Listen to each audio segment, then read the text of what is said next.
तो आज से हम लोग नेक्स्ट टॉपिक में जाएंगे और जो है कि पूतना वध है।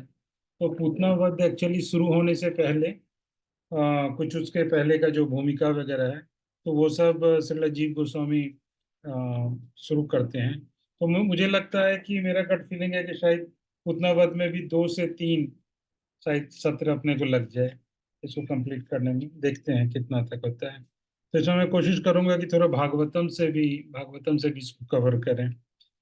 तो कुछ इसमें अच्छे अच्छे पॉइंट्स हैं सीखने के लिए और वो सब।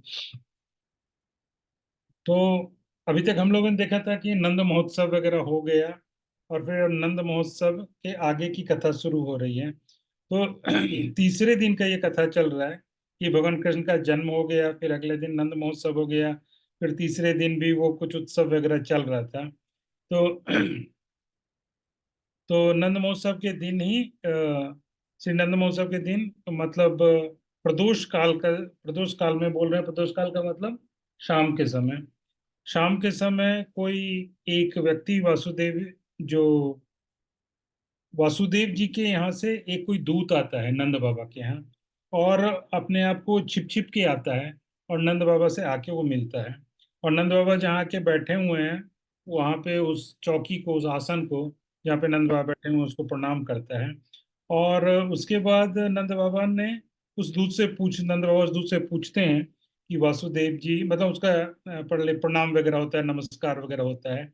और उसके बाद उसका कुशल क्षेम पूछते हैं कि आपका क्या क्या हाल है वहाँ पे, वसुदेव जी का क्या हाल है, ये सब पूछते हैं। तो जब वो पूछते हैं दूत से कि आप लोग कैसे हो, तो वो दूत बोलता है कि कंस के जीते जी हम लोग कैसे होंगे। इस बात का आप अनुमान लगा सकते हैं, इस बात को आप गेस कर सकते हैं कि कंस के रहते हुए हमारी क्या हालत होगी। तो बोल रहा है कि ये स्थिति है कि, मतलब बोल रहा है कि मेरे कपड़ों को देख के, जो फटे और पुराने कपड़े हैं, मैले हैं, गंदे कपड़े हैं, इनको देखकर आप अनुमान लगा सकते हो कि हमारी क्या स्थिति है। वो दूत बोल रहा है। ये दूत को वसुदेव जी ने यहाँ पे भेजा है नंद बाबा से मिलने के लिए।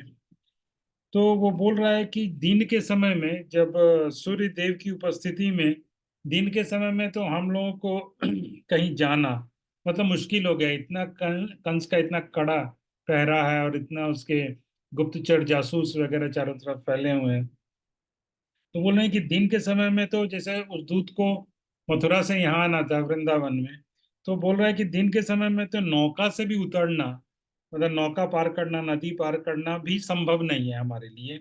तो बोल रहा है कि वो छुप छुपा के अपनी भुजाओं के द्वारा यमुना जी को तैर के आ रहा है। मतलब आप वो यमुना जी को स्विम करके, यमुना जी को तैर के, वो दूत जो है वो छुपते हुए आया है और इसने शाम के समय में आके नंद बाबा से मिला।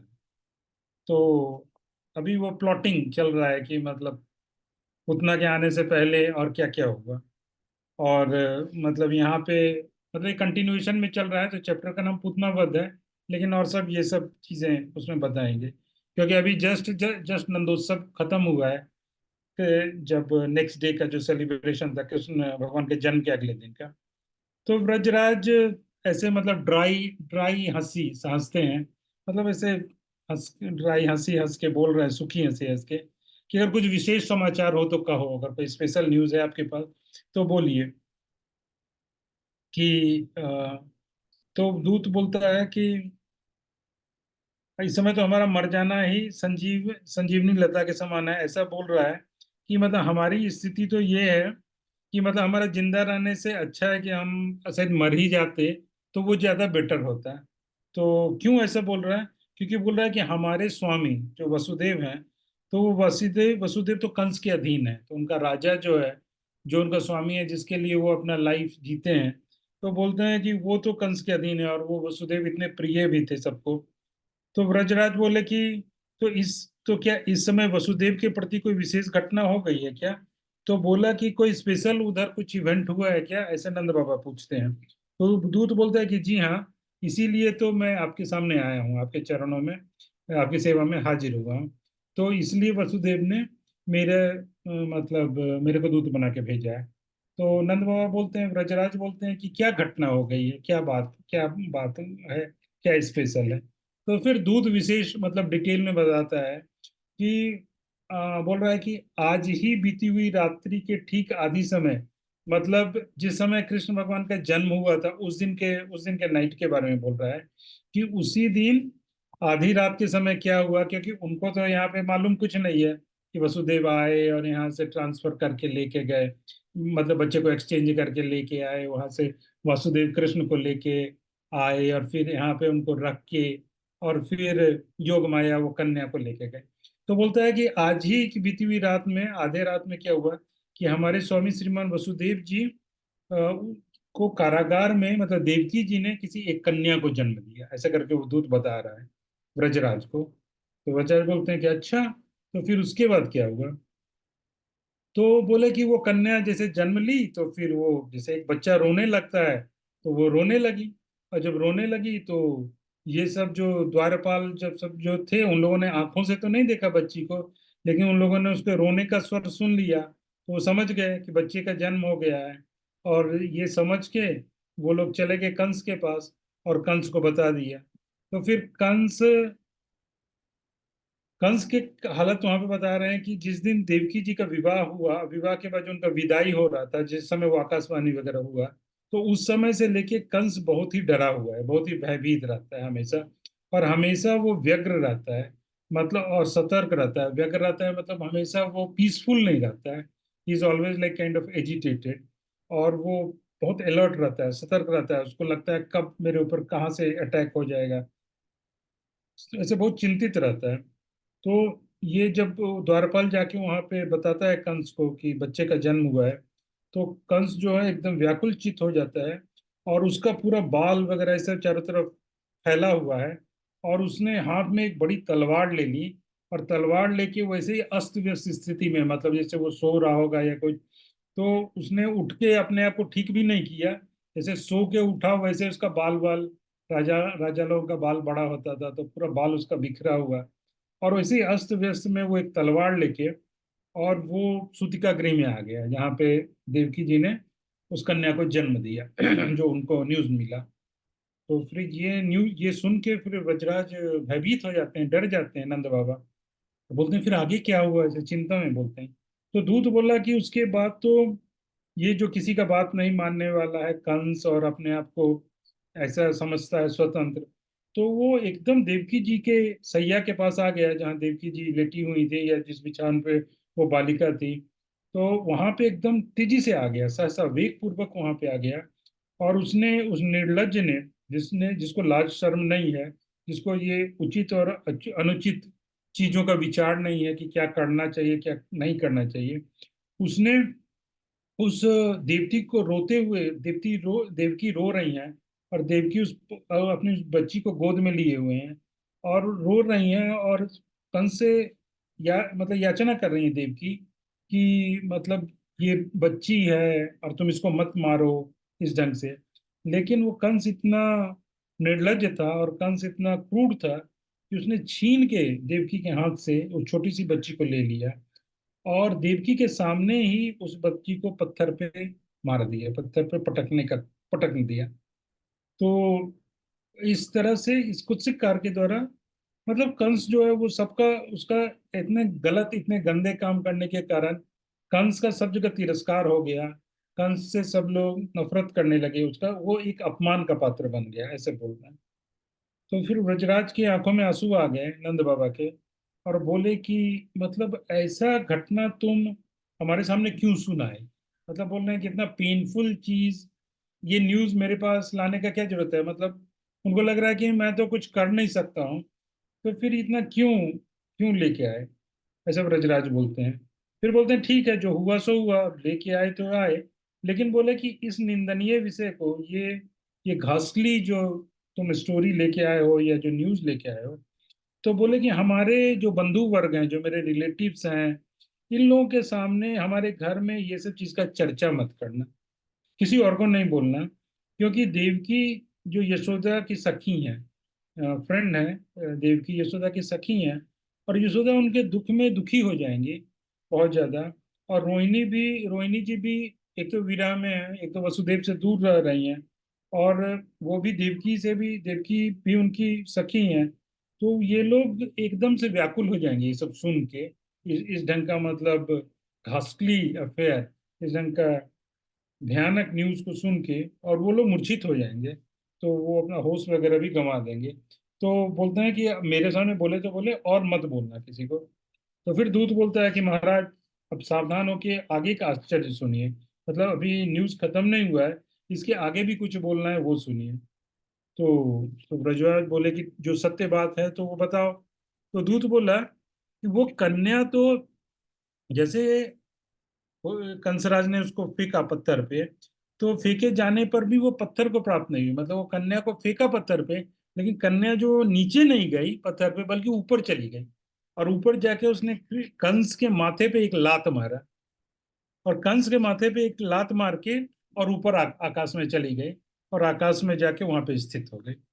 और आकाश में जैसे ऊपर चली गई और काफी तेजी से एक घटना हुआ, कंस ने ऐसे जोर से पटका और वो कन्या एकदम से उठी, और उठ के उसने उसको लात मारा, कंस के सिर के ऊपर लात मारा, और कंस के सिर पे लात मार के वो आकाश में स्थित हो गई।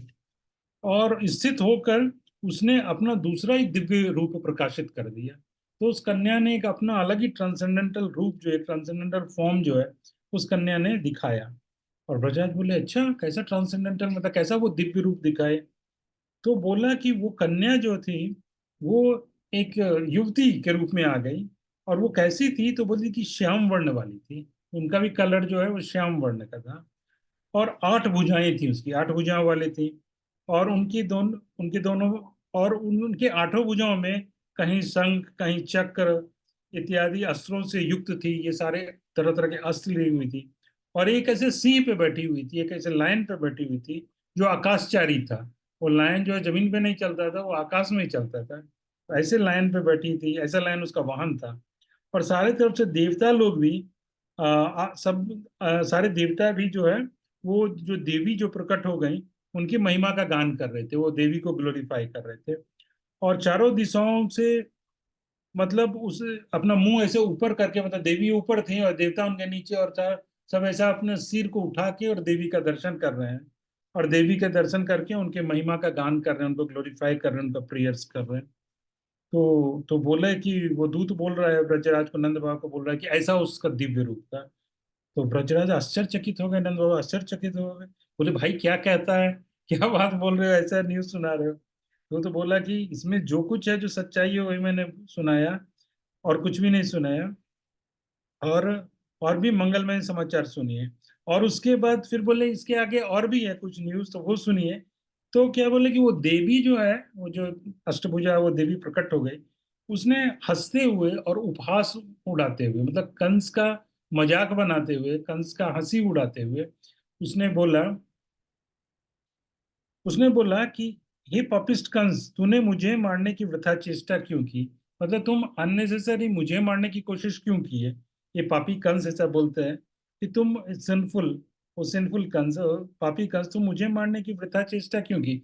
एक बेकार का तुमने क्यों प्रयास किया मुझे मारने के लिए, मतलब तुम तो ऐसे मुझे मार नहीं सकते हो। क्योंकि तेरा पहला बैरी तो किसी स्थान पर उत्पन्न हो गया, जो तुम्हारा असली वैरी है, जो तुम्हारा असली दुश्मन है, वो तो पहले ही किसी और जगह पे उसका जन्म हो गया।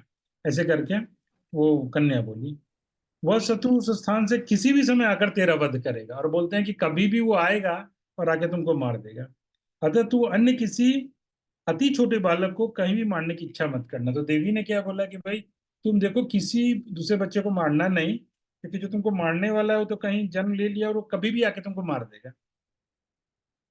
तो ब्रजराज जो है तो आश्चर्यचकित हो गए और मुस्कुराने लगे, मतलब उनको खुशी हुआ कि बोले कि अ, वसुदेव, जरूरी ये वसुदेव का जो भक्ति है, जो इतना उनमें भक्ति है, उसी के द्वारा, उसी भक्ति का प्रभाव है कि वो कन्या जो है, वो भद्रकाली, वो वो ऐसे प्रकट हुई और उसने ऐसे वचन कहे। क्योंकि वो बोल रहे हैं कि आज तक किसी ने भी कंस को ऐसा अपमान का वचन नहीं कहा, किसी ने भी कंस को आज तक इंसल्ट करने का किसी ने हिम्मत नहीं दिखाया। तो ये पहली ये देवी है जिसने कंस को ऐसा वचन कहे। तो ये तो जरूर वसुदेव जी की भक्ति के द्वारा ही ऐसी कन्या उनको जन्म हुई, ऐसे करके बोल रहे हैं। उनको मालूम नहीं वो कन्या एक्चुअली उनकी ही बेटी है, उनको जन्म हुई। और बोले कि इसके डर के मारे सभी थर्राते थे, मतलब कंस से सब डरते थे, कोई उसका अपमान करने का सोच भी नहीं सकता था, ऐसे करके वसुदेव बोलते हैं। तो बोलते हैं कि फिर आगे क्या हुआ, तो फिर दूत बोलता है कि उस कंस ने अपनी चेचरी बांध के 8वें गर्भ को अनिष्ट कारक रूप से निरूपण करती हुई आकाशवाणी को भी। तो ये कंस क्या सोचता है ना कि ये देवी का जो मतलब जो ये देवी जो ऐसे प्रकट होकर जो ऐसा आदेश दी, तो कंस क्या सोचता है कि ये भी देवताओं का ही कोई चाल है, कि देवताओं ने ये ऐसा कुछ करके और उन्होंने एक कुछ कल्पना, एक इमेजिनरी समथिंग ऐसा कुछ क्रिएट कर दिया, एक माया से कुछ ऐसा क्रिएट कर दिया और ये सब हुआ है, ऐसा कंस सोच रहा है। तो देवकी वसु और फिर लेकिन उसके बाद कंस का जो है, क्योंकि उसका वो था ना कि 8वीं संतान, तो उसको लगा कि भाई सारे संतान को तो मार दिया, तो अब तो कंस का तो मिशन यही था। यहाँ पे मैं तो अपने तरफ से ऐड कर रहा हूँ आगे वाले सेक्शन को लिंक करने के लिए। तो उसको लगा होगा कि भाई ये 8 बच्चे को तो उसने मार दिया, तो अभी देवकी से उसका क्या है, देवकी से तो उसका कोई प्रयोजन नहीं था, उसने उसको कंस को जो करना था उसने तो कर दिया, जो उसके वश में था उसने कर दिया। तो अब सोचता है कि अब देवकी को अरेस्ट करके रखने से क्या फायदा है, तो देवकी को छुड़ा देता है। तो देवकी वसुदेव को कारागार से बुला बुला लिया, उसको जेल से छोड़ दिया और बार बार उनका चरण ग्रहण करता है, उनका पैर पकड़ता है और चरण ग्रहण की चर्या के परिपूर्ण आग्रह द्वारा देवकी के 6 पुत्रों की हत्या के अपराध को छुड़ाने के लिए इच्छा करता है। मतलब कंस देव बार बार देवकी से ये प्रार्थना करता है कि मतलब मेरा, और आप लोग इसको भागवत में पढ़े होंगे तो उसमें कंस जो बड़ा बड़ा उपदेश भी देता है। एक्चुअली कंस वहां पे ये उपदेश दे रहा है कि कैसे जो है ये ये दुनिया कैसे टेम्पररी है, जीव इसमें कैसे समय के प्रवाह से आते हैं। तो ऐसा है जैसे समुद्र में दो लकड़ी तैरते हुए आई और काल के प्रभाव से, समय के प्रभाव से एक जगह आ जाती है और फिर थोड़े समय के बाद अलग हो जाती है। इसी तरह जीव भी जो है वो काल के प्रभाव से हम एक दूसरे के पास आ जाते हैं, एक दूसरे के रिलेटिव बन जाते हैं और फिर काल के प्रभाव से ही लोग फिर अपने अपने रास्ते में चले जाते हैं। मतलब किसी की मृत्यु हो जाती है, सब बड़े होते हैं, मर जाते हैं, मतलब अपने अपने रास्ते से फिर अलग हो जाते हैं, मिलते हैं और अलग हो जाते हैं। तो ये सारा ज्ञान कौन दे रहा है, तो कंसाचार्य दे रहे हैं। हमारे कंस आचार्य जो है ना, वो ये सारा इतना हत्या करके इतना गंभीर करने के बाद, कुकृत करने के बाद इतना बड़ा बड़ा ज्ञान दे रहे हैं। और किसको दे रहे हैं, तो देवकी और वसुदेव को दे रहे हैं। तो फिर आके उनका बार बार पैर पकड़ता है और वो बोलता है कि मतलब मुझे माफ कर दो, ये 6 पुत्रों का जो भी मतलब हत्या हुआ और इसके लिए जो भी हम आपके प्रति अपराध किए, तो इसके लिए हम लोग को माफ कर दो और देखो समझ जाओ कि जो भी होता है वो काल के प्रभाव से होता है। और ये सब जो मैं बोला कि काल के प्रभाव से दो आत्मा आती हैं और फिर अलग हो जाते हैं, हम मिलते हैं और अलग जाते हैं। तो देवकी और वसुदेव इतने मतलब इतने सरल हृदय थे कि वो लोग कंस को माफ भी कर देते हैं एक्चुअली। तो श्री ब्रजराज आनंद पूर्वक बोलते हैं, तो ब्रजराज को अच्छा लगता है नंद बाबा को कि चलो कम से कम वो इन लोगों को मुक्त कर दिया, जेल में थे। और फिर पूछता है कि आगे क्या हुआ, और उनके आगे वो ऐसा अपने क्षमा भी प्रार्थना कर रहा है।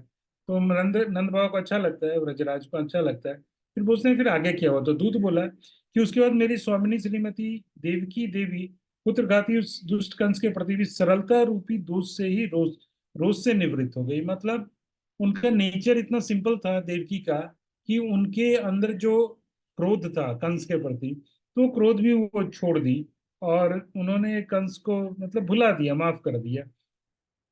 तो उसकी इस प्रकार की तो उसकी इस प्रकार की कुटिलता की पराकाष्ठा को जानकर भी सुजनता की प्रबलता के कारण उन्होंने इस विषय में सरलता की आश्रय। हालांकि वो लोग समझ रहे थे कि कंस कितना क्रुकेड है, कितना कुटिल है, लेकिन इतना जानते भी उन लोगों का जो अपना नेचर था, जो सरलता का नेचर था, जो सिंप्लिसिटी का नेचर था, तो उसको उन लोगों ने नहीं छोड़ा और उन लोगों ने कंस को माफ कर दिया। और वहां पे तो भागवत में वर्णन भी आता है कि वसुदेव वहां पे हंस के भी कुछ कंस को, अभी एग्जैक्ट लाइन में भूल रहा हूँ, उस हंस के भी कंस को ऐसे ही कुछ बोलते हैं कि मतलब आप जो बोल रहे हो कि मतलब बहुत सही सही बोल रहे हो। तो मतलब आपको भी ऐसा बुद्धि आया और आप भी ऐसा बोल रहे हो। तो और फिर ये देवकी और वसुदेव जो है वो अपने अपने घर चले जाते हैं। तो फिर बोलते हैं कि फिर ब्रजराज पूछते हैं फिर आगे क्या हुआ। अष्टमी की रात्रि के बाद, मतलब जन्माष्टमी ना, जन्माष्टमी के दिन कृष्ण प्रकट हुए थे, तो उस रात्रि के बाद फिर नवमी के प्रातः काल तक फिर आगे क्या हुआ, उस समय असभ कंस ने क्या किया, ऐसा पूछते हैं उसको। तो वो दूत बोलता है कि कंस क्या, मतलब क्या करेगा, तो उसने अपने प्रिय दैत्यों को बुलाया और रात्रि का वृत्तांत सुनाया। उसने अपने मंत्रियों को बुलाया जो सब के सब एक से एक बड़े बड़े दैत्य थे, और उनको रात्रि में जो भी घटना हुई उन सारी घटनाओं को सुनाया। तो फिर वहां एक मीटिंग हुआ, तो उस मीटिंग में क्या हुआ कि उस मीटिंग में क्या तात्पर्य क्या निकला, कंक्लूजन निकला कि देखो, सर्वव्यापी विष्णु की सेवा करने वाले देवता, देव पूजक एवं गौधन गौ ब्राह्मण आदि को पीड़ा, आदि की पीड़ा से ही विष्णु की पीड़ा प्रसन्नता पूर्वक निश्चित हुई। मतलब अगर ये लोग बोलते हैं कि अगर विष्णु को, क्योंकि उसको तो पहले नारद जी तो पहले आके बता ही दिए थे कि भाई तुम पहले कालनेमी नाम के असुर थे और तुम्हारा विष्णु ने तुम्हारा वध कर दिया था। तो ये देवासुर संग्राम में हुआ था जो मैं आपको बताया था पहले। तो देवासुर संग्राम में विष्णु जी भगवान ने कालनेमी को मार दिया था। तो बोलते हैं कि अगर विष्णु को पेन देना है, क्योंकि हमारा एनिमी कौन है, विष्णु, तो विष्णु को अगर पेन देना है, उसको कष्ट देना है, तो देवताओं को कष्ट दो, या जो देवताओं का पूजा करते हैं उनको कष्ट दो, या गाय को कष्ट दो, ब्राह्मण को कष्ट दो, गौ ब्राह्मण को कष्ट दो। इन लोगों को पीड़ा देने से विष्णु को भी पीड़ा मिली, हाँ निश्चित हुई। तथा पूर्वोक्त प्रकार की पीड़ा के सहायक के रूप में, और उसके बाद इसको काम को भी कैसे करना है, इस काम को कैसे करना है, इसके लिए ये डिसाइड हुआ कि 10 दिन या 10 दिन से कम अवस्था के बालकों, जो बच्चे का 10 दिन से ज्यादा हो गया और जो बच्चे का 10 दिन से कम हो गया, मतलब सारे छोटे बच्चों का, कहने का मतलब ये सारे छोटों बच्चों को निर्दयपूर्वक दलन कर देना ही निश्चय किया गया। मतलब ये सारे बच्चों को मार दिया गया, क्योंकि वो बालक भी जो जन्म लिया होगा तो वो भी अभी कहीं छोटा ही बालक होगा, तो वो भी मर जाएगा। और इस ढंग से मतलब आप सबको कष्ट दोगे, तो इससे विष्णु को मतलब उनको कष्ट भी मिलेगा, उनका पीड़ा भी होगा, और विष्णु जो बालक जन्म लिया है जो मुझे मारने वाला वो भी मर जाएगा। तो कंस भी जो है वो बलशाली खल समूह का अवलंबन लेकर उस पीड़ा विचार में संपन्न हुआ। और उसने तो कंस को बहुत खुशी हुआ उन लोगों का ये मीटिंग में इतना इंटेलिजेंट आइडियाज सुन के कंस को, और उसने उन लोगों को बहुत पुरस्कार बांटा, बहुत सारे अवार्ड वगैरह दिए कि वाह क्या आइडिया दे के आया। तो ऐसा करके कंस ने अपने सारे मंत्रियों को वहां बहुत अवार्ड दिया, बहुत पुरस्कार वगैरह दिए।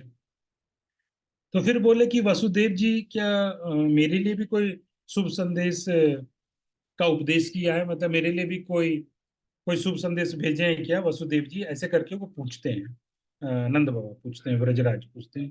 तो जी, तो दूत बोला कि जी हाँ आपको भी संदेश भेजे हैं। तो उन्होंने कहा कि अ, मतलब भैया ने नंद भैया नंद जी से कहना, वसुदेव ने दूत को बोला कि भैया नंद जी से कहना कि राजा के बहाने राक्षस रूपधारी उस कंस से मिलकर अपना वार्षिक कर चुका दे और एकांत में मुझसे मिले।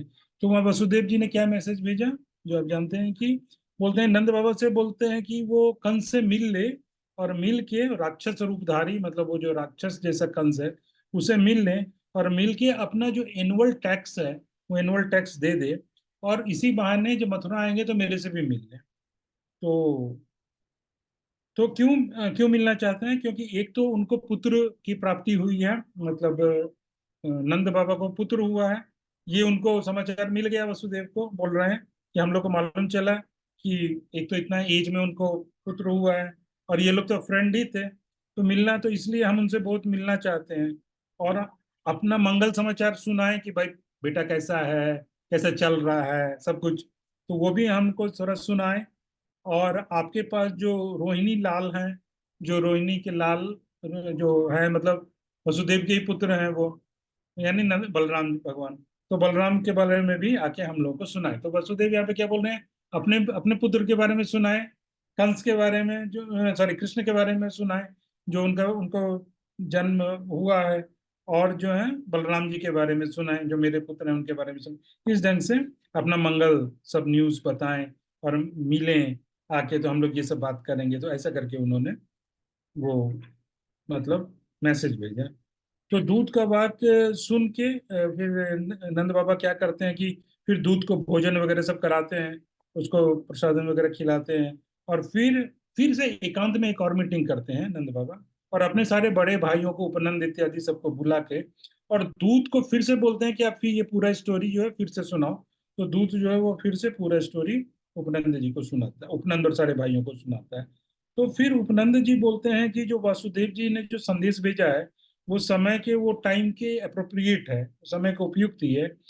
तो बोलते हैं कि जैसे जैसे सांप को पकड़ते हैं, तो सांप को पकड़ के उसका मुंह जो है उसको बंद कर दिया जाता है, मुंह मूंद दिया जाता है, और मुंह मूंद दिया जाता है। उसी तरह राजा यहाँ पे बेसिकली वो डिकोड कर रहे हैं कि जो वसुदेव का जो मैसेज है कि अभी शायद ये कभी आपके दिमाग में भी आया होगा, मेरे दिमाग में भी आया कि भाई इस समय वो वार्षिक कर्ज क्यों बोल रहे हैं चुकाने के लिए। ये शायद लिखा भी है भागवतम में।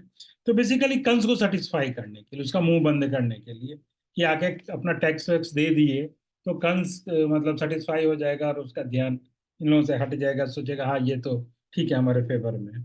वही उपनंद जी भी बोल रहे हैं कि बेसिकली वसुदेव जी का जो संदेश है वो समय के उपयुक्त ही है, क्योंकि सांप का मुंह बंद, जैसे सांप का मुंह बंद किया जाता है, उसी तरह राजा का कर देके और उस विषधर राजा का मुंह बंद कर देना ही ठीक है। तो बोलते हैं दूत को, नंद बाबा बोलते हैं कि ठीक है, आप, हम लोग आएंगे, मथुरा आएंगे, और आप आगे चलो, और आप अभी मतलब आप चले जाओ, अपना काम का आप काम हो ही गया, आप चले जाइए, और जाके आप ये सारा जो यहाँ का हाल है, वृंदावन का हाल है, कृष्ण बलराम इनका जो डिटेल न्यूज है, ये डिटेल न्यूज जाके आप वसुदेव को सुना दीजिए, वो बोले। क्योंकि शायद नंद बाबा ये सोच रहे होंगे कि वहां पे जाके शायद इतना मौका नहीं मिलेगा इतना बात करने का और ये सब, तो इसलिए बोल रहे हैं कि डिटेल में आप वसुदेव जी को जाके यहाँ का सारा हाल जो है कृष्ण बलराम का और ये सब आप जाके उनको अपने सुना दीजिए। और हम भी मतलब 4-5 दिनों में, 5 दिन के बाद हम भी जो है वहाँ पे आ जाएंगे वसुदेव जी क्या जैसे उन्होंने आज्ञा दी है, भैया वसुदेव की आज्ञा के अनुसार राजा को कर देने के लिए हम, और उसको गिफ्ट देने के लिए राजा को, पहले हम उसको संचित करेंगे, चारों तरफ से कलेक्ट करेंगे, और कलेक्ट करके 5 दिन में हम लोग वहाँ पे आ जाएंगे। और इसमें कोई डाउट ना करें कि हम अभी तुरंत क्यों नहीं आए, 5 दिन में हम आ जाएंगे वहाँ पे ये सारी चीजें कलेक्ट करके। तो इस प्रकार नंद बाबा बोल दिए। तो फिर उसके बाद दूत चला गया, और फिर दूत के जाने के बाद फिर यहाँ पे तो वृंदावन में सेलिब्रेशन चल रहा है, अभी कृष्ण भगवान का जन्म हुआ है, दूसरा दिन तीसरा दिन। तो फिर मतलब यशोदा माई को, यशोदा जी को स्नान वगैरह करवाया गया, और उनको जो भी मंगल कार्य वगैरह था, जो रिचुअल्स था, वो सब करवाया गया। फिर महोत्सव ऐसे चल रहा था, और बार बार, और बहुत सारे जो जेंट्स लोग थे व्रज के, तो जैसे कि सब लोग तो आए नहीं देखने के लिए उस दिन, तो फिर बात मतलब उनको इनवाइट किया गया। नंद बाबा जो है ना उनको इनवाइट करते हैं कि आप लोग भी आइए और आके कृष्ण का दर्शन कीजिए। तो फिर वो लोग भी आते हैं, और ऐसे क्रम से बार बार एक एक बैचेस में लोग आ रहे हैं, और आके और वो दर्शन कर रहे हैं, कृष्ण कृष्ण का दर्शन कर रहे हैं। और उसके लिए नंद बाबा जो है उनको बुला रहे हैं, और बोलते हैं कि जब वो लोग आते हैं दर्शन करने, तो वो बच्चे को देख के और उनको उन सबको एकदम रोमांच हो जाता है, जो अष्ट सात्विक विकार जैसा प्रकट हो जाता है, जिसमें स्वेद मतलब वो स्वेटिंग, पसीना आना, रोमांच होना, hair standing on the tips जो बोलते हैं, और ये सारे जो सात्विक भाव जो है वो लोगों को कृष्ण का दर्शन करके हो जाता है। और बोलते हैं कि नंद बाबा तो प्रधान प्रधान ब्रजवासियों को इनवाइट कर रहे हैं कि भाई आप लोग आके दर्शन कीजिए, लेकिन वहाँ बात ये हो रहा है कि जिनको इनवाइट कर रहे हैं वो तो आ ही रहे हैं, और जिनको नहीं इनवाइट कर रहे हैं वो भी आ रहे हैं, मतलब सब लोग ही आ रहे हैं। और आके न, क्योंकि ब्रज बहुत बड़ा है, तो सब लोग आके और यहाँ पे दर्शन कर रहे हैं। तो सब लोग आ रहे हैं उन लोगों के साथ, जो लोग स्पेशल लोग हैं उनके साथ आ रहे हैं, कोई अलग भी आ रहे हैं, और देखने के लिए उस नव कुमार को देखने के लिए आ रहे हैं। और वो बिना बुलाए क्यों आए, ये क्वेश्चन करते हैं। वो बोलते हैं कि तो वहां पे एक दृष्टांत दे रहे हैं, एग्जाम्पल दे रहे हैं कि बिना बुलाए क्यों आ गए। तो बोलते हैं कि जैसे मान लो कि सरोवर में, एक पौंड में अगर कमल खिलता है, तो कमल खिलता है तो भ्रमरों को, जो बीज है, तो बीज को वो कमल इनवाइट नहीं करता है बीज को, वो बीज जो है खुद ही आ जाता है। तो ऐसे कृष्ण रूपी कमल यहाँ नंद बाबा के महल में खिला है, तो ये ब्रजवासी जो है खुद ब खुद उनको उनके पास आ रहे हैं, उनको देखने के लिए आ रहे हैं। तो यहाँ पे ये एक उपमा मतलब ये देते हैं, दृष्टांत देते हैं, एग्जाम्पल देते हैं। तो फिर आगे क्या होता है कि हाँ, तो ये वहां पे जहाँ पे सब लोग देखने के लिए आ रहे हैं, तो यहाँ पे बड़ा अच्छा सा एक बिछावन वगैरह बनाया गया है, और उस बिछावन में यशोदा माई बैठी हैं, और वृद्ध माता उपनंद जी की पत्नी जो है वो थोड़ी वृद्ध है, तो उनकी गोद में विचित्र बालक बैठा हुआ है, विचित्र बालक लेटा हुआ है। और वो सब लोग बार बार देखकर भी, और तो लोग उनको देखने के लिए आते हैं। और आने का ये स्थिति है कि लोग आके एक बार देखते हैं और फिर से आ जाते हैं। जैसे वो क्यू सिस्टम रहता है ना, कि वो आए भगवान का दर्शन किए। तो मुझे याद है कि एनवीसीसी का, एनवीसी थी ओपनिंग में जब मैं आया था, तो उसमें क्यू सिस्टम था, तो किसी को रुकने नहीं देते थे। और वॉलंटियर्स थे, तो अपने ग्रुप के बहुत सारे डिवोटीज वहाँ रास्ते में खड़े थे, वॉलंटियर्स उनके। तो मतलब मैं भी उसमें क्या कर रहा था कि जैसे आए एक बार दर्शन किए, फिर से वापस जाके क्यू लग गए, और फिर से आके दर्शन किए, फिर से जाके, ऐसे जब 5-6 चक्कर हो गया तो किसी ने टोका कि प्रभु जी आप ये क्या कर रहे हो। तो वैसे ही यहाँ पे है कि वैसे ब्रजवासी भी जो है ना वो आके देख के जाते हैं, लेकिन उनको उनका तृप्ति नहीं होता है, उनका मन नहीं भरता है। और मन नहीं भरता है तो फिर से वापस आ जाते हैं क्यों में, और फिर से आके दर्शन करते हैं।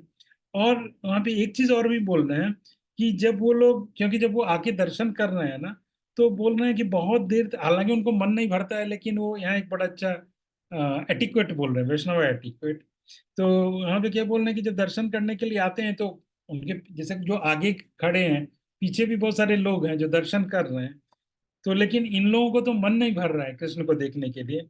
तो पीछे वाले लोग ऐसे उचक उचक के देख रहे हैं, तो ये लोग क्या करते हैं, ज्यादा देर खड़े नहीं होते हैं, और फिर ये लोग चले जाते हैं, ताकि उनके पीछे जो लोग हैं वो लोग, उनको भी दर्शन हो जाए। तो जैसे कि अपना भी होता है ना कि जन्माष्टमी वगैरह ऐसे बहुत सारे फेस्टिवल में डीटीज के समय हम जाते हैं, भीड़ रहती है। तो फिर जैसे होता है, जैसे यहाँ पे भी बहुत कॉमन है, यूनिवर्सिटी में जो लोग आगे पहुंच गए तो फिर वो आगे जम जाते हैं तो फिर वो हटते नहीं है। तो यहाँ पे क्या टिकट बता रहे हैं कि जैसे हम दर्शन करके अगर बहुत भीड़ है तो हमको भी हट जाना चाहिए, और दूसरे लोगों को भी मौका देना चाहिए कि मतलब वो भी दर्शन करें। ये एक एटिक्यूट यहाँ पे दिखा रहे हैं कि ब्रजवासी ऐसा कर रहे थे, तो दूसरे लोगों को भी मौका दे रहे थे। और क्योंकि बोल रहे हैं कि मर्यादा से युक्त रहना ही सुंदर स्वभाव कहलाता है। तो अगर हम अपने मर्यादा में हैं, अगर हम मर्यादा को क्या बोलेंगे इंग्लिश में, तो अगर हम अपना मतलब मेंटेन कर रहे हैं जो एटिक्वेट वगैरह है, तो that is called a very beautiful nature, ऐसा बोल रहे हैं। मर्यादा से युक्त रहना ही सुंदर स्वभाव कहलाता है। तो उस समय फिर क्या हुआ कि हम्म, तो बोल रहे हैं तो सांडिल्य मुनि आते हैं। तो जब क्या कर रहे थे कि उपनंद बाबा की जो पत्नी थी, तो उनके गोद में कृष्ण था, तो ऐसे कोई भी ऋषि मुनि आ गए दर्शन करने के लिए तो बार बार खड़ी हो जाती थी, क्योंकि ऋषि मुनि आ गए तो उनके उनके रिस्पेक्ट में खड़ी हो जाती थी। तो खास करके सांडिल्य मुनि बोलते हैं, उनको आज्ञा देते हैं कि देखो हमारे जैसे जब गुरुजन आ जाएंगे तो तुमको बार बार उठने की जरूरत नहीं है। तो बोले आप डिस्टर्ब मत हो और आप रहो। तो ऐसा जैसे सांडिल्य मुनि बोलते हैं, राजीव गोस्वामी बोलते हैं कि एकदम से उनको बहुत हर्ष की प्राप्ति होती है, मतलब उनको बहुत आनंद की प्राप्ति होती है, क्योंकि उन्होंने उपनंद जी की पत्नी का इतना सम्मान किया। और ये बोल रहे हैं कि आपको बार बार कष्ट करने की जरूरत, क्योंकि स्वाभाविक है कि कोई बड़े ऋषि वगैरह आ गए तो उठ के खड़ी हो गए, खड़े हो जाते हैं। तो उनको एक तो वो ओल्ड एज की हैं, फिर बच्चे को लेके हैं, तो एकदम वो आज्ञा करके बोलते हैं सांडिल्य मुनि की तुमको उठना नहीं है, ये मेरी आज्ञा है कि कोई भी गुरुजन आए तो आप ऐसे बच्चे को लेके बैठे रहो। ये सब होता है। और उसके बाद सांडिल्य मुनि जो है वो हाथ में तंडुल मतलब चावल वगैरह लेकर, और स्वास्तिक वचन जो शुभ वचन वगैरह है वो सब बोलते हैं। फिर जो बालकृष्ण का जो दर्शन करके जो रास्ते, जो कुछ लोग आ रहे हैं दर्शन करने के लिए, और कुछ लोग दर्शन करके वापस जा रहे हैं, है ना, और रास्ते में लोग मिलते हैं। तो जो लोग दर्शन करने के लिए आ रहा है वो पहले ही पूछता है भाई कैसा है बच्चा, क्योंकि ऑलरेडी फैल गया है कि स्पेशल चाइल्ड है, स्पेशल बालक है, कुछ अलग है, तो पूछता है भाई कैसा है बच्चा।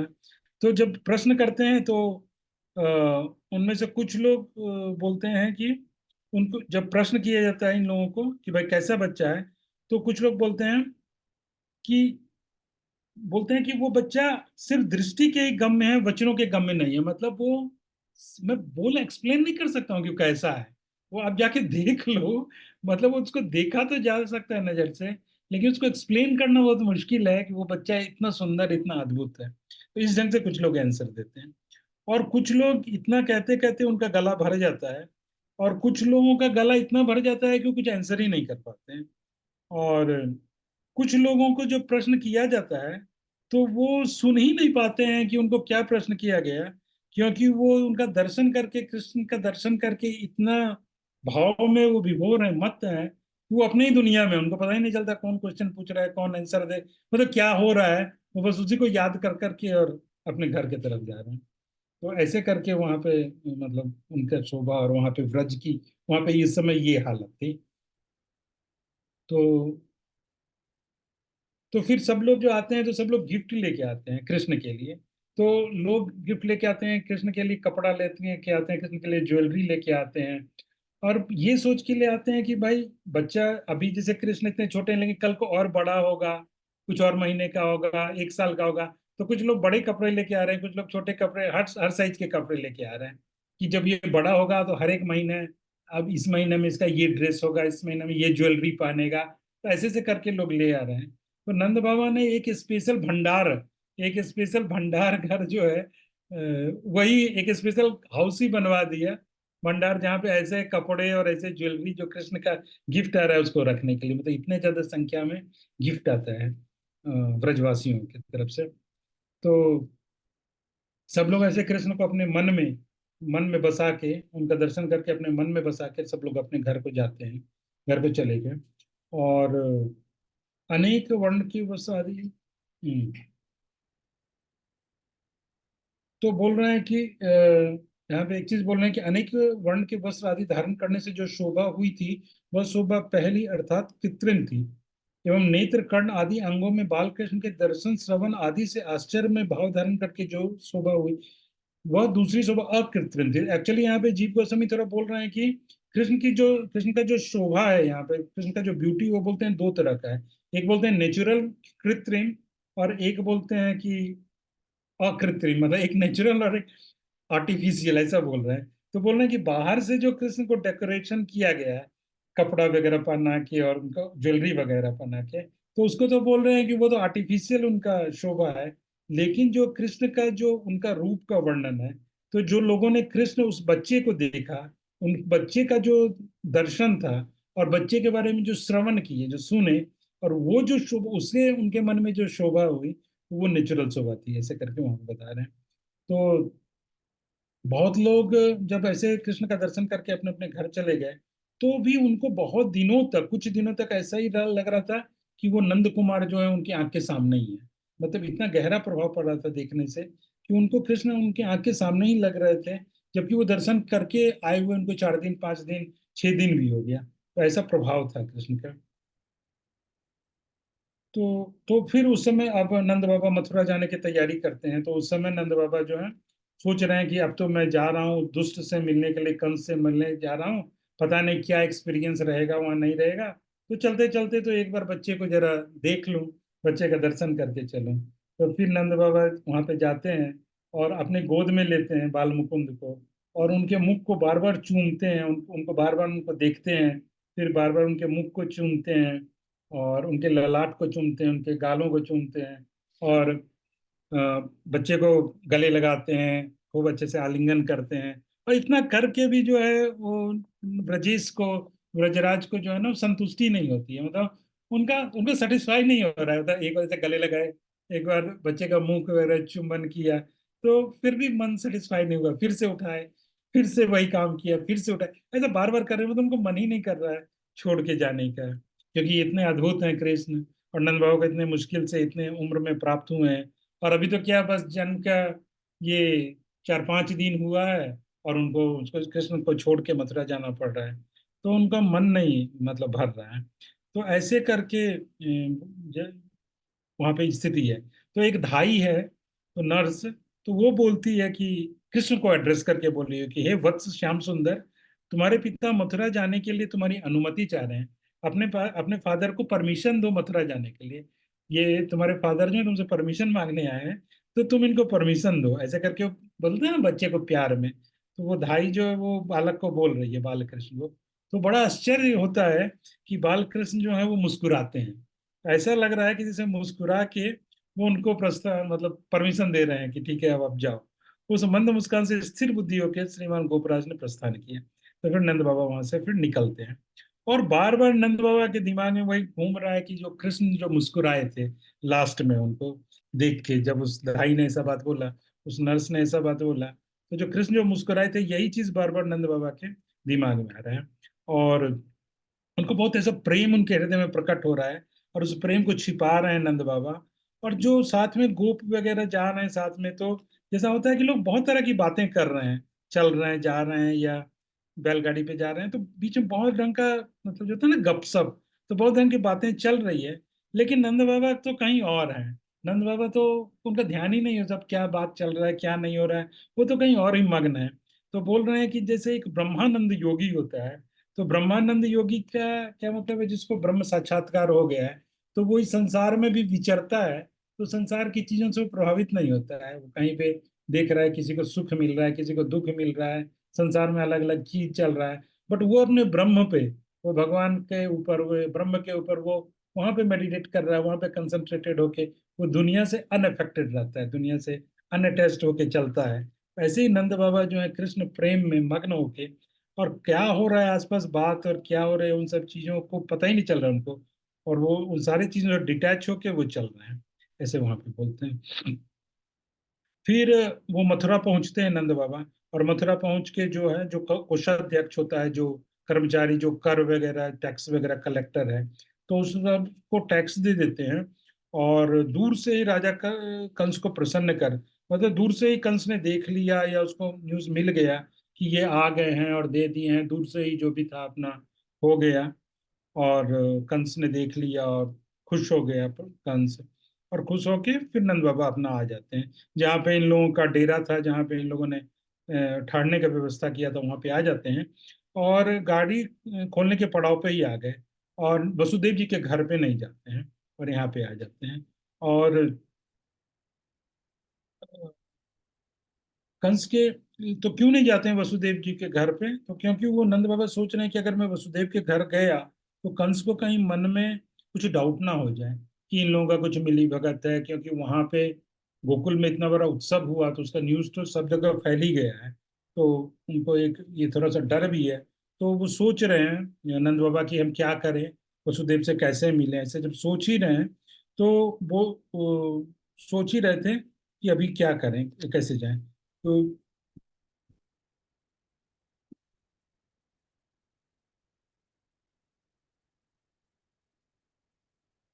कैसे अच्छा, तो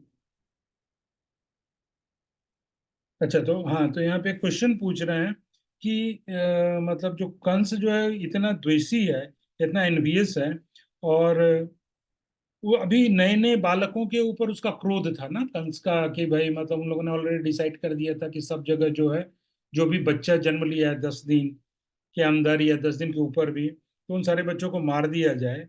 तो कंस का ऐसा नेचर बता रहे हैं, तो स्निग्धकंठ पूछ रहे हैं मधुकंठ से कि ये कंस जो था वो एनवियस था, और जो अच्छे लोग थे उनका विरोधी था, और द्वेषी था, एनवियस था, और बालकों के ऊपर उसका द्वेष था, कि मतलब इन बच्चों को मार देंगे। और नंद बाबा के घर एक बालक भी उत्पन्न हुआ है, वो भी कंस को मालूम है। तो और पराये धन की तृष्णा भी थी, कि दूसरे का धन हड़प लेना चाहता था, ले लेना चाहता था।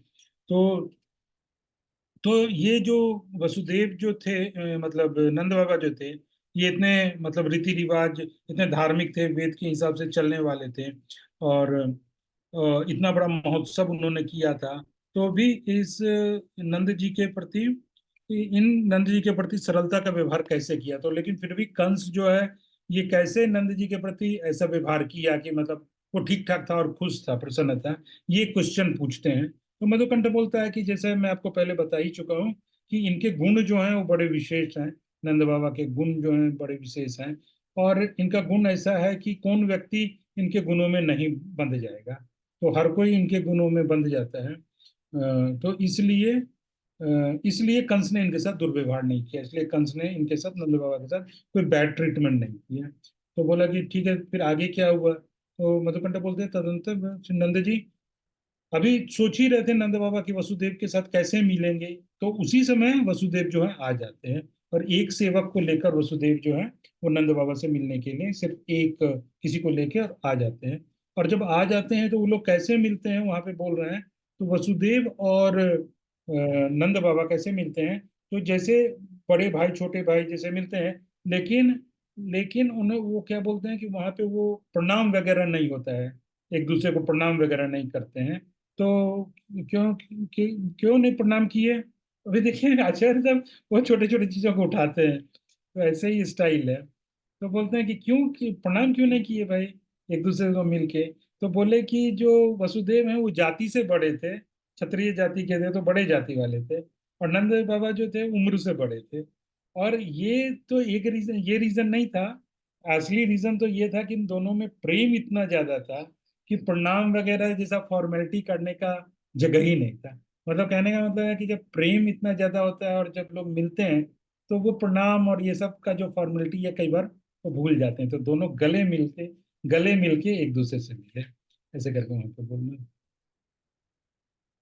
तो और इसका एक एग्जाम्पल दे रहे हैं वहां पे कि जैसे इन लोगों ने कहा हुआ कि ये लोग भी प्रेम मतलब प्रणाम वगैरह नहीं किए और सीधे जाके। अच्छा, इससे ये भी पता चलता है कि कैसे इन लोगों को एक एक चीज एक्चुअली पता चल रहा है, एक एक चीज उनको दिख रहा है, तभी इतने माइन्यूट डिटेल में जा सकते हैं।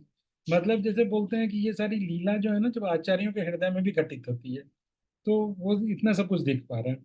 तो बोल रहे हैं कि एक रेफरेंस दे रहे हैं इसका, कि बोल रहे हैं कि जब युधिष्ठिर महाराज जो है वो कृष्ण भगवान की पूजा किए, तो ये जब उनका उनका जो यज्ञ हुआ, जिसमें प्रथम पूज्य कौन होगा और वो सब क्वेश्चन उठा था, शिशुपाल का जो वध हुआ, वहां पे कृष्ण ये डिसाइड हुआ था ना कि कृष्ण का ही प्रथम पूजा किया जाएगा।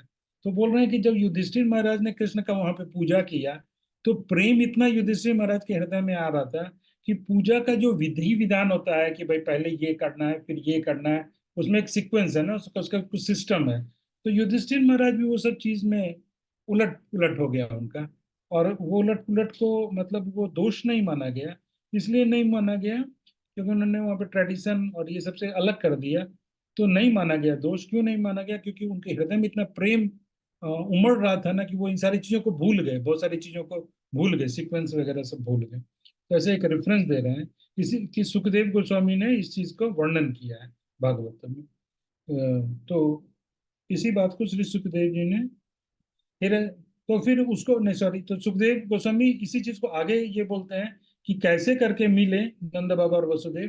कि जैसे बोल रहे हैं कि एक मृत शरीर में प्राण आ जाए तो कैसे वो मृत शरीर खड़ा हो जाएगा, तो उसी ढंग से वो मिले। तो थोड़ा सा और डिटेल कर रहे हैं कि इसमें शरीर कौन है, प्राण कौन है। तो नंद बाबा को वो बोल रहे हैं कि वो शरीर है और वसुदेव प्राण है। तो क्यों वसुदेव प्राण है? क्योंकि नंद बाबा का प्रेम जो है वो वसुदेव से ज्यादा था, इसलिए वसुदेव को तो, नंद बाबा को तो शरीर बोल रहे हैं और वसुदेव को प्राण बोल रहे हैं। तो क्यों? क्योंकि प्राण जो है वो तो इस शरीर को छोड़ के दूसरे शरीर में चला जाएगा, लेकिन शरीर जो है वो प्राण के बिना नहीं रह सकता है। तो नंद बाबा को शरीर का उपमा दिए और वसुदेव को प्राण का उपमा दिए, लेकिन नंद बाबा का प्रेम जो है वसुदेव से ज्यादा था, ऐसा बोल रहे हैं वहां पे। तो फिर भी ये वसुदेव, हालांकि नंद बाबा का प्रेम ज्यादा था, लेकिन वसुदेव ज्यादा तेज थे, क्लेवर है, तो स्वयं ही नंद बाबा के शिविर पे पड़ाव पे आके मिल गए सब। ऐसे थोड़ा डिटेल्स में बोल रहा है। फिर जब वहां पे आते हैं तो वसुदेव का वहां पे नंद बाबा स्वागत करते हैं उनका, और भी रिस्पेक्ट वगैरह भी, मतलब पहले तो प्रेम से मिले, फिर उनको रिस्पेक्ट वगैरह की, उनको बैठाए। फिर उन्होंने पूछा, हालचाल पूछा। तो बोले कि वसुदेव बोलते हैं कि नंद जी, आपको तो इतना एज हो गया आपका, और इतने एज में आपको संतान की प्राप्ति हुई, और ये तो आपका परम सौभाग्य है, और ये हमारे लिए भी बहुत आनंद की बात है।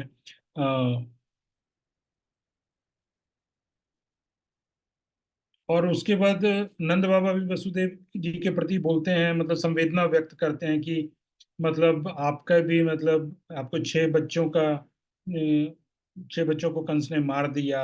हम लोगों ने वो न्यूज़ सुना, और वो न्यूज़ सुन के हमें बड़ा दुख हुआ। और वसुदेव जी जो है, नंद बाबा जो है वसुदेव जी को कर्म फल की अपार महिमा के द्वारा सांत्वना देते हैं। मतलब जैसे बोलते हैं ना, जैसे डिवोटीज बोलते हैं कि मतलब क्या करेंगे, कुछ हमारा कुछ पहले का कर्म होगा और इसी का शायद हमको फल मिल रहा है। एक बड़ा इंटरेस्टिंग चीज मुझे नोटिस हुआ कि ये मतलब कर्म को बोलना कि भाई आपके लाइफ में ऐसा क्यों हो रहा है, तो आपका कोई पहले का कर्म होगा। तो जब हम इसको बाहर की दुनिया में बोलते हैं ना, तो इसी स्टेटमेंट को बड़ा क्रूएल समझा जाता है, क्रूड समझा जाता है। कि जैसे कोई व्यक्ति अगर दुख से गुजर रहा है और हम उसको बोलेंगे कि भाई तुमको ये दुख क्यों मिल रहा है, क्योंकि वो तुम्हारे कर्म का ही फल है, तो उस व्यक्ति को बड़ा दुख होगा। ये जान के। तो हम जनरली ऐसा बोलते नहीं है किसी को कि भाई आपके लाइफ में क्यों ऐसा प्रॉब्लम आ रहा है, आपके ही किसी कर्म का फल होगा। लेकिन डिवोटीज के लाइफ में उनको ये बोल के उनको सोलेस दिया जाता है कि आपके कर्म के फल होगा। तो बड़ा आप समझ रहे हो ना कि एक ही चीज है, दो लोगों के ऊपर अलग अलग रिएक्शन करता है।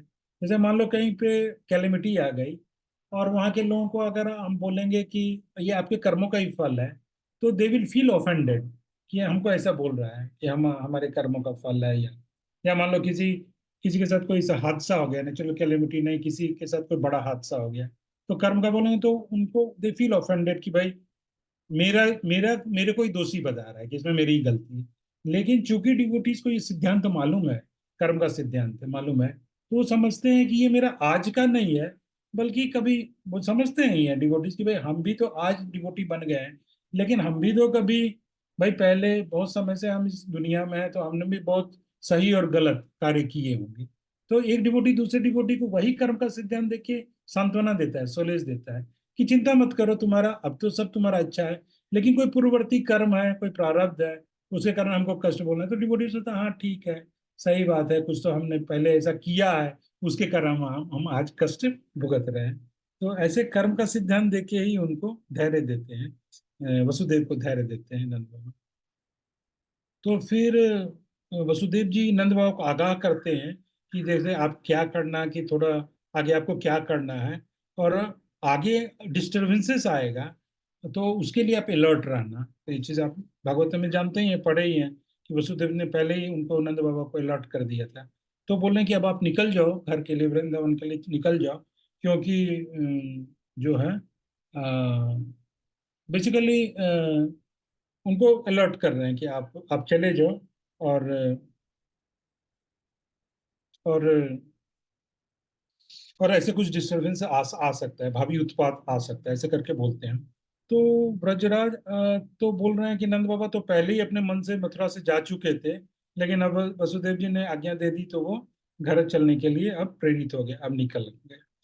तो अब आगे बोल रहे हैं कि अब ब्रज के वृतांत को भी सुनना चाहिए। तो अभी इसके आगे क्या हो गया कि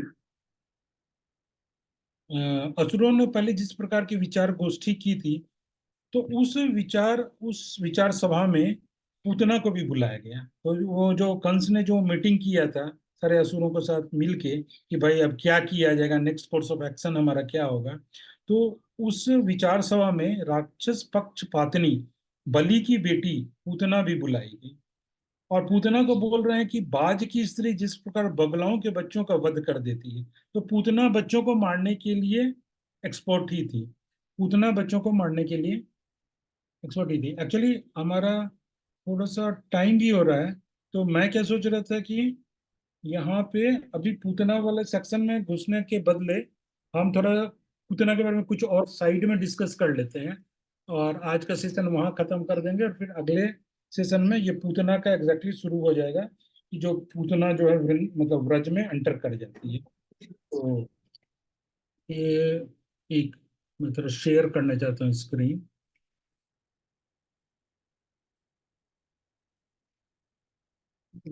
शेयर कहाँ है?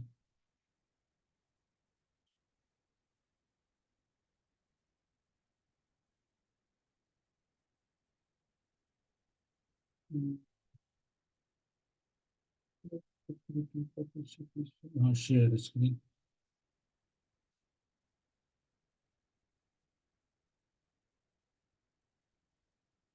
तो आपको क्या दिख रहा है क्या ये मेरा स्क्रीन, जिसमें जी एक प्रभु जी। यस। तो बेसिकली पूतना सेक्शन में एंटर करने से पहले भगवान श्री कृष्ण का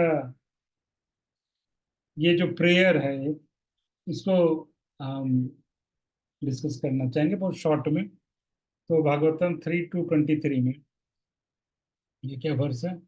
अहो बकीयम स्तम का पार्टिसिपेंट, अहो बकीयम स्तनकालकूटम जघां सयाया जघां सयापाय तप्य साध्वी लेभे गतिं धात्री उचितं ततोऽन्यं पुंगा दयालुं शरणं व्रजेम। अहो बकीयं स्तनकालकूटं जिघांसया पायदप्य साध्वी लेभे गतिं धात्री उचितं ततोऽन्यं कं वा दयालुं शरणं व्रजेम। बहुत सुंदर वर्ष है ये। क्या बोल रहे हैं? अहो, अहो मतलब कितने आश्चर्य की बात है। अहो, आश्चर्य, वंडर, वंडर, वंडरस ऐसे। हाँ, यंग यंग जिघांसया स्तन कालकूटं पाययात बकी, या बोलेंगे कि इसका इस वर्ष को समझेंगे हम तो क्या बोल रहे हैं यहाँ कि बकी, बकी मतलब पूतना, बकी यंग जिघांसया, बकिंग यंग जिघांसया मतलब बकी यंग जिघांसया मतलब जिसको मारने के लिए स्तन कालकूटन, स्तन में कालकूट, अपने ब्रेस्ट में कालकूट विष को लगाकर पाययात मतलब पिलाई। तो उस बकी ने जिसको मारने के लिए, उस बकी ने जिसको मारने के लिए स्तन में कालकूट विष को लगाकर पिलाया। बकी यंग जिंग बकी यंग जिंघासया स्तन कालकूटम पायत। यद्यपि असाध्वी, वो क्या थी? असाध्वी थी। यद्यपि असाध्वी, वो असाध्वी थी, वो दुष्टा थी। तथा धात्री उचितं गतिं लभे, तथा धात्री उचितं, तथा धात्री उचितं गतिं लभे मतलब तथा उसको धात्री के योग्य गति मिल गई। तथा धात्री मतलब उसको धात्री के योग, उचितं मतलब धात्री के योग, गतिं लभे उसको गति मिल गई। कम्वा दयालु शरणं व्रजेमा, कम्वा दयालु शरणं व्रजेमा, लास्ट लाइन जो है कि उस दयालु के अलावा मैं और किसका शरण ग्रहण करूं। तो एक बार फिर से बोलता हूं। अहो मतलब यह कितने आश्चर्य की बात है कि बकी यंग जिंघासया स्तन कालकूटं पायत, बकी यानी उस पूतना ने जिसको मारने के लिए स्तन कालकूटं, स्तन में कालकूट नामक विष को लगाकर पाययात मतलब पिलाया, या उसको पिलाया। यद्यपि असाध्वी, हालांकि वो जो थी बकी वो असाध्वी थी, she was not a saintly person. तथा धात्री उचितम गतिं लगे, लेकिन उसको धात्री के समान, उचितम धात्री के समान गति मिल गई। कमवा दयालु शरण ब्रजे, तो वो उससे ज्यादा दयालु और कौन है जिसका शरण में लूं, मतलब मैं किसका शरण में जाऊं, कौन इतना ज्यादा दयालु है ना। तो ये श्री कृष्ण भगवान का यहाँ पे बोल रहे हैं। तो क्या बोल रहे हैं कि translation, alas how shall I take shelter of one more merciful than he who granted the position of mother to a she demon Putana, although she was unfaithful and she prepared deadly poison to be sucked from her breast। तो बोल रहे हैं कि हालांकि ये पूतना जो थी वो क्या है, हालांकि ये जो पूतना है वो वो मारने के लिए आई थी। उसने उसने अपने स्तन में विष लगा कर आया था, और विष लगाकर वो मारने के लिए आई। और आगे हम देखेंगे कि कैसे उसने आके यशोदा माई का भी अपमान किया, रोहिणी देवी का भी अपमान किया। बोले ना वैष्णव ऑफेंस, वैष्णव ऑफेंस इतना खतरनाक है।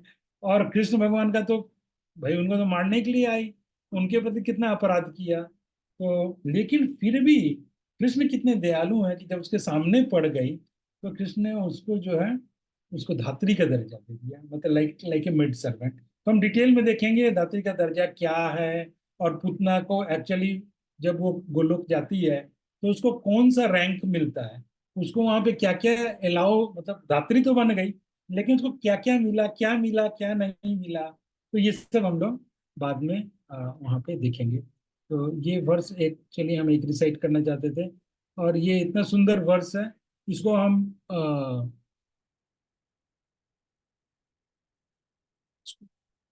इस वर्ष को हम फिर एक बार अंत में भी रिसाइट करेंगे। तो जैसे आगे भी ये सेक्शन आता है तो तीन तरह की आसुरी स्त्रियों का वहां पे वर्णन है, डाकनी, शाकनी, यातुधानी। यातुधानी पुतना जो है यातुधानी के दृश्य मतलब कैटेगरी में आती है। और यहाँ पे बड़ा एक इंटरेस्टिंग पॉइंट आता है कि ये जो यातुधानी वगैरह जो थी पूतना वगैरह, ये आगे क्वेश्चन आएगा कि ये कैसे आ गई, व्रज में कैसे आ गई, और व्रज में तो आई कृष्ण के पास भी कैसे आ गई, है ना। तो वहां पे ये आंसर दे रहे हैं कि जो, और उसने आके बच्चों को भी मारना शुरू किया, है ना। तो बोल रहे हैं कि वहां पे आचार्य ये बताते हैं कि एक्चुअली जो बच्चों को मार रही थी ना, ये बच्चे असुर, मतलब चूंकि बहुत सारे असुर पृथ्वी में जगह जगह जन्म ले लिए थे, तो बहुत सारे असुर जो है ना व्रज में भी जन्म ले लिए थे। तो ये पूतना जो है उन्हीं बच्चों को मार रही थी जो बच्चे असुर असुर थे। असुर वाले बच्चे को ही मार रही थी। कृष्ण के किसी फ्रेंड को नहीं मार सकती थी वो, क्योंकि वो पूतना के उसके हैसियत से परे की चीज है कि कृष्ण किसी किसी सखा को मार दे। तो कृष्ण के किसी सखा को या किसी भक्त को नहीं मारी वो जो भी बच्चों को मारी व्रज में, व्रज मतलब व्यापक प्रदेश हो गया ना, 84 कोस पर मतलब योजन में वो व्रज फैला हुआ है, तो उसमें अलग अलग मारते हुए आ रही है। तो वो वैसे घरों में जहाँ पे कि वैसे असुर आ गए, तो एक्चुअली वो कंस की पार्टी के लोगों को मार रही है। और बोलते हैं कि वो व्रज में कैसे आ गई, तो चूंकि उसने अच्छा एक काम कर रही है जो कृष्ण के फेवर में ही काम कर रही है, कि असुरों को मार रही है। कृष्ण आए हैं असुर को मारने के लिए, है ना। और अब उसका कुछ काम, कृष्ण का कुछ काम वो पुतना खुद ही कर रही है। तो बोल रहे हैं कि योग माया ने इसलिए पुतना को अलाउ कर दिया व्रज में आने के। मतलब एक मजाक में बोलते हैं कि भाई कृष्ण उनको रिवार्ड देना चाह रहे हैं। कृष्ण कृष्ण रिवार्ड देना चाह रहे हैं पूतना को, कि भाई तुमने इतना अच्छा काम किया तो हम तुमको कुछ रिवार्ड देंगे, तो तुम अपना रिवार्ड लेने के लिए आ जाओ ब्रज में। और तो इसलिए पूतना जो है ब्रज में आ जाती है। और कृष्ण के पास भी इसीलिए आ जाती है क्योंकि योग माया जो है, योग माया ने,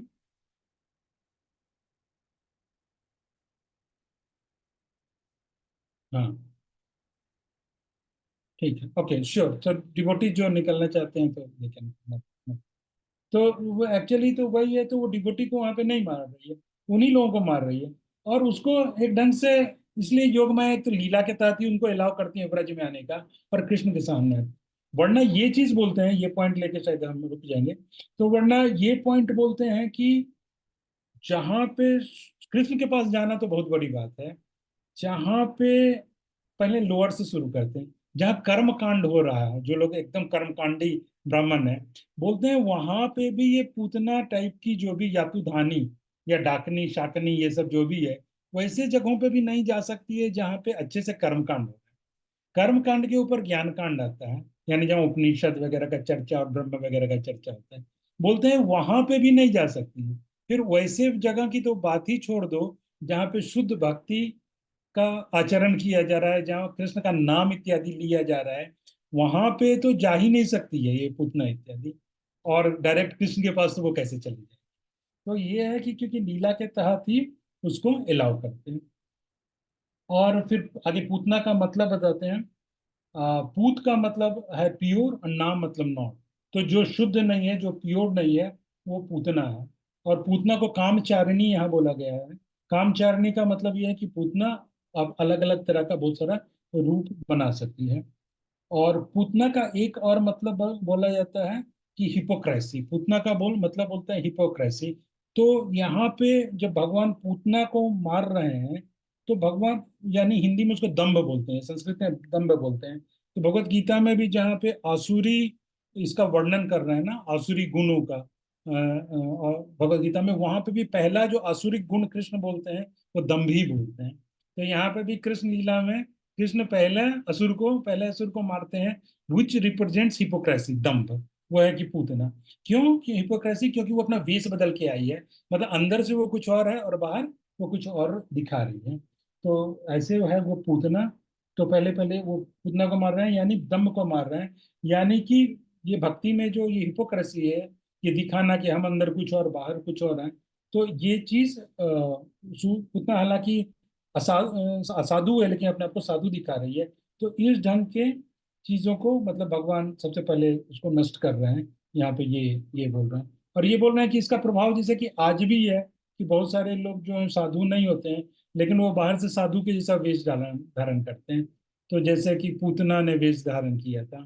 तो ऐसे मैं बड़ा एक लाइट में एक बात सुना कि जैसे पहले ऋषि मुनि ड्रेस बनाते थे, है ना, जैसे बड़ा बड़ा जैसे जटा बनाते थे उसको बांधते थे, बड़ा बड़ा दाढ़ी रखते थे। लेकिन अब मटेरियलिस्ट लोग बड़ा बड़ा दाढ़ी रखते हैं और बड़ा बड़ा बाल रखते हैं। तो वो ऑलरेडी वो जो बाबा जी लोगों का वेश था ना, उसको ऑलरेडी चुरा लिए हैं। तो अभी कौन सा वेश अभी बच गया है, वो है सिर मुड़ाने का, जो अपने इस्कॉन वैसे है ना, ब्रह्मचारी और महाराज लोग सिर मुड़ा के रखते हैं। तो वो वेश बचा हुआ है।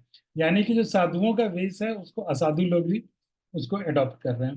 तो ये on A lighter side, this is on A lighter side.